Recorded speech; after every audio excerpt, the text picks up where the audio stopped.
আমার মালিক খালিক রব যেন আওয়াজ দিচ্ছেন, রে মুসা জঙ্গি আবু সালিহ রহমতুল্লাহ আলাইহি, আপনার তাকওয়ার কারণে আজকে আমি এমন একজন ব্যক্তিকে আপনাকে দান করতে চাই, যিনি সারা জগতের মধ্যে বড় পীর নামে খ্যাতি লাভ করবে।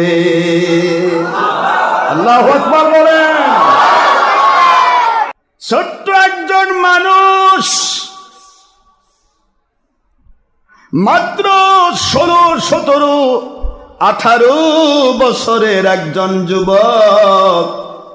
এ আমার যুবকেরা, তরুণেরা, কিশোরেরা, আমার সোনার বাবারা, আমার মাদ্রাসার নিষ্পাপ মাসুম শিশুরা, এই জায়গা থেকে একটু শোনার চেষ্টা করুন। আব্বা জানেরা, আল্লাহ পাক কি শিক্ষা দিচ্ছেন, তাকওয়া কাকে বলা হয়।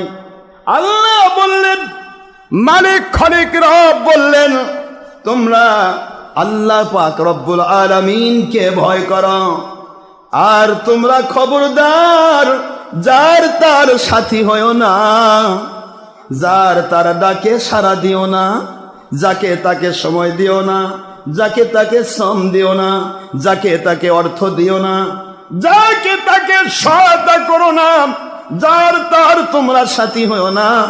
সাথী যদি হতে হয় কুনু মাআস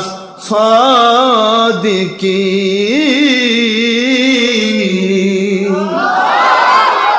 সাথী যদি হতে হয় আল্লাহর ওলিদের তোমরা সাথী হয়ে যাও। সৎসঙ্গে স্বর্গে বাস, অসৎসঙ্গে সর্বনাশ, জাহান্নামে বাস। কথা বলেন না।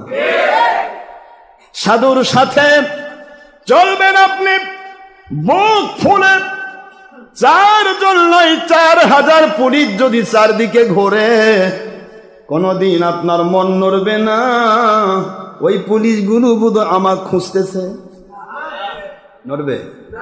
চারদিকে দৌড়াচ্ছে পুলিশ। আপনি একজন ওলির সাথে বসে রয়েছেন।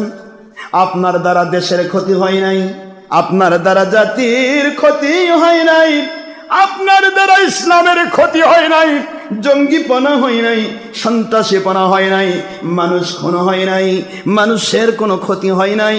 আপনি শুধু উপকার করার চেষ্টা করেন।